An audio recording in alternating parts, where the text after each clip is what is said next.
Curtains have finally been drawn on the 22nd African Union Summit, held at the Union's headquarters in Addis Ababa, Ethiopia, and as widely expected, the continent's relationship with the International Criminal Court came up for mention, with the African Union Working Group on ICC submitting its report on the progress made in the push for key reforms to the Rome Statute and the court's rules of procedure and evidence.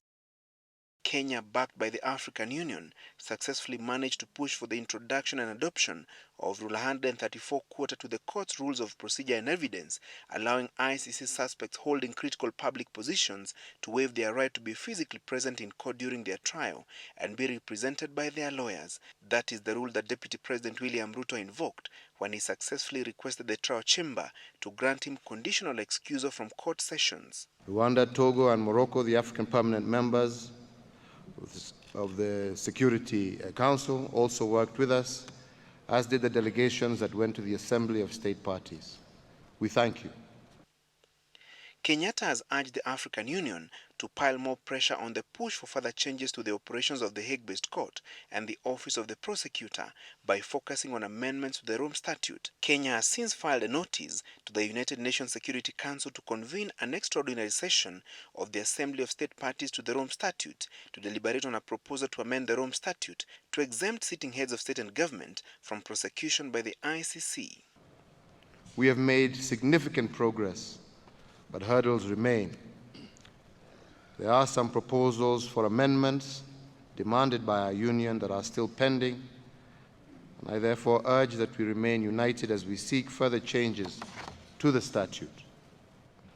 The fight against impunity, including genocide, war crimes, and crimes against humanity, constitute a fundamental principle in the basic law of the African Union and is part of the shared values of the Union to which we have all committed ourselves. The President further urged his peers to expedite the process of expanding the mandate and jurisdiction of the African Court of Justice to handle matters of crimes against humanity. I underscore, the need to strengthen African institutional mechanisms to deal with international crimes. It is imperative that we finalize the outstanding issues on the Protocol on the African Charter,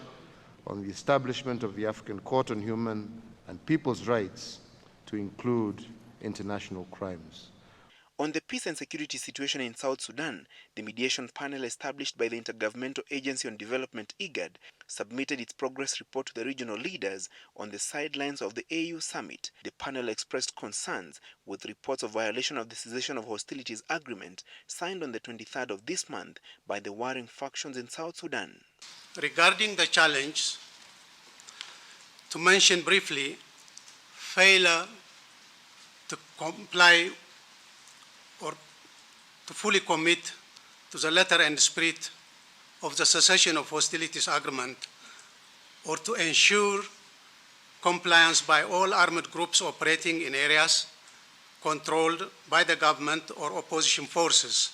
poses a threat to the next phase of the peace process. Moreover,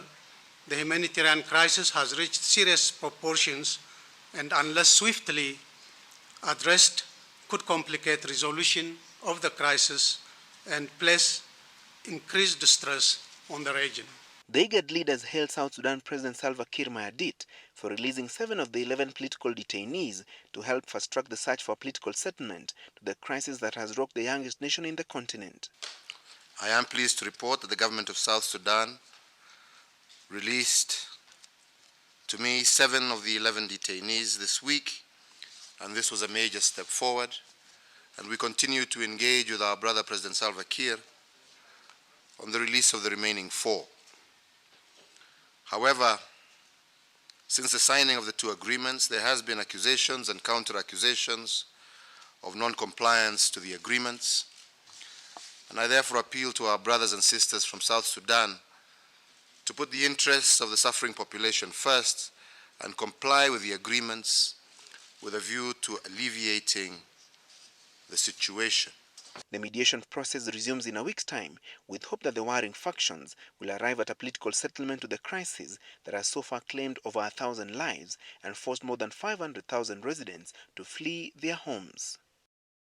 The Rome Statute as currently established does not recognize official capacity and hence does not prevent anybody from prosecution by the International Criminal Court, notwithstanding the position they hold in the public. Hence, Africa's push for the insulation of sitting heads of state and government from prosecution by the ICC will require the support of at least 2/3 of the member states to the Rome Statute. Francis Gashuri, Citizen Weekend, Addis Ababa, Ethiopia.